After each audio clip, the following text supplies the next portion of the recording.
Hello everyone, welcome back to another video. Today I'm at RF Cranwell.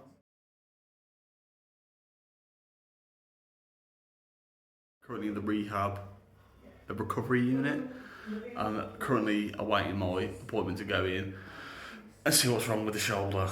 I don't really know how it's going to go because when I first went for an appointment with them, was when they were like, no, you need surgery. So originally my doctors were like, you don't need surgery. You'd be fine, just do physio, do this, that. These people were like, no, this ain't gonna be fixed with rehab, you need surgery. I was like, okay, great. So obviously I didn't like surgery. I didn't like the idea of having surgery. And it's one of those situations now where it almost becomes like a fear. It becomes like a fear coming to a place like this. But yeah, hopefully they let me record some of the appointment. I'm not too sure how it will go because obviously it's technically private. No, I won't be able to record it, I don't think. We'll see, but if not, I'll try to remember as much as I can. I'll get back to you because I'm sort of stressing out a bit. I think that's why I'm recording this, to distract myself from the fact I'm going in like 5 minutes. Fingers crossed. Wish me luck. There you go. That is the appointment done. I almost feel like I understand a bit more now what's going on. They've said no to recording because there's someone there training, so they won't allow me to record the appointment, which is fine. Completely understand. Pretty much, you said that my shoulder is angry. Best way of putting it. All the muscles are angry. I spent a long time compensating for my shoulder because obviously I'd had it was injured, so then I didn't use it as much. Then I was sling where I used it nothing at all, so it's angry. Now I'm trying to do physio on it. It's still making it angry to the point where it's almost doing the opposite effects of what I'm trying to get.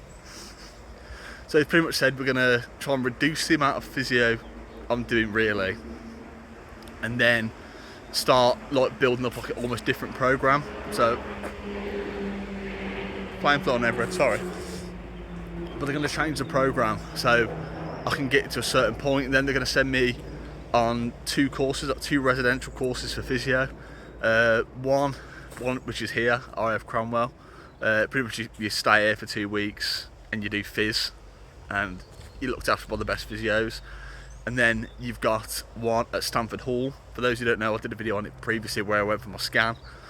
They also have a physio course there, which is really good, where they work on your shoulder there, which is fucking also good, and it's a residential as well, so it's chill. I'm looking forward to it. It's been about, I don't know how many hours since I actually got home. Pretty much, I'm just going to go over what I went over in the last clip, because I was literally just came out of the physio office in RF Cranwell, and I was a bit head battered sort of thing. But after I've spoke to my now physio on camp, and she's explained what they've spoke about, pretty much my physio at Cranwell is an army officer, and he was straight up front about everything, and he was really good. So now he's explained it better, I understand what's going on, sort of thing. So pretty much what he said is my shoulder, because it was injured for so long, that I was actually compensating for it on my, so how I sit normally. This shoulder goes straight, this shoulder goes forward. That's because all the muscles on my back, the rotator cuff, they're not torn, they're not damaged, they just haven't been used the way they're meant to be used in so long. We're unsure how they're actually going to fix it. That's sort of the problem I'm in. Because with physio, I was told I'm doing too much physio now. So originally I was on 5 sessions a day of physio. That started to get sore, so they lowered me to 3. And I went today, they went, oh, maybe you should do 1. So 1 session a day physio. Because what they're saying is, all the amount of physio I'm doing, which I've been told to do since I've had surgery, has now almost delayed me getting better. Which is a mad thing to even think about. Oh, physio's good for you. Physio's good for you if you do it correctly and right and to your body. For me, I see my physio every 2 weeks, and they've lowered it a couple of times, or they've added more exercises, some different ones. But pretty much what they've said is that I'm inflaming it too much because I'm doing too much, is the best way of putting it. I'm doing too much work on my shoulder, and the muscles don't get a chance to heal and repair here because they're constantly getting adjusted over and over again. So it's a bit of a mad one.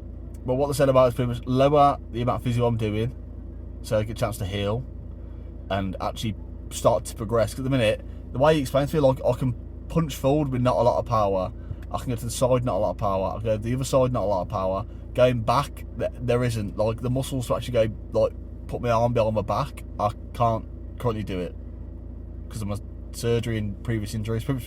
What the surgery had done was attach the bicep to the shoulder, which has almost pulled the shoulder forward even more to get the stability, but that's now affected the rest of the muscles. So it's a bit up in the air, but once I've got, my shoulder has more mobility and more strength on it, because obviously the muscle's really weak currently. Once that's sorted, they want to send me on 2 different residentials. One at RAF Cranwell, like a 2-week course where you stay there and just pretty much work with their physio teams. However, they are like a broad physio. That course is broad physio, so you do like, it's like pretty much going to the gym for 2 weeks. It's like doing a boxing camp, I guess, but less screaming, less tempo sort of thing. And then the next one will be at, I just said it, Stamford Hall. And that's a very specific course. That'll be a 4-week course for people who normally have neck and shoulder injuries. And the people there, they have a lot of highly trained civvy specialists in that segment. So by going to these courses, hopefully, that should get me into a place where I can either come back, or if I can't do it, whether the military don't have me anymore. It's one of them.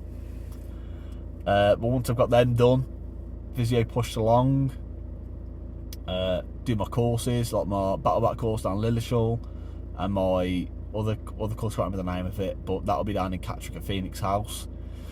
It's all up in the air again. When I spoke to my welfare officer earlier, because she rang me up, she rings me like once a month, see how things are going. I was like, you've rang me the perfect time, because I've literally just got back from Cranwell. I explained to her, she said, once again, you're in a waiting game. Once again. My military career just seems to be a waiting game currently. I was injured, waiting for surgery. I've had surgery, now I'm waiting to get better. And it's been like that for over a year now. And it's getting to the point now where I'm like, I'm bored out of my nut. Best way of putting it. People like, oh, wait, you're off work, I bet you're living your best life. Mate, it's not a normal dynamic to be in. To be someone who's been in the military for so long, to be off for this long, with like, so like, normally if I'd be off for this long, I wouldn't be in a job and I'd be looking for another one, injured or not. Whereas this one, I'm in the military, so I can't look for another job. It's a really strange situation to be in, where I don't know my next step. Is the best way of putting it. But I mean, my next step I know is waiting. Well, that's not really a good step to be taken. But anyway, it's been King Sloth. Like, comment, subscribe, and I'll see you all in the next video. Peace.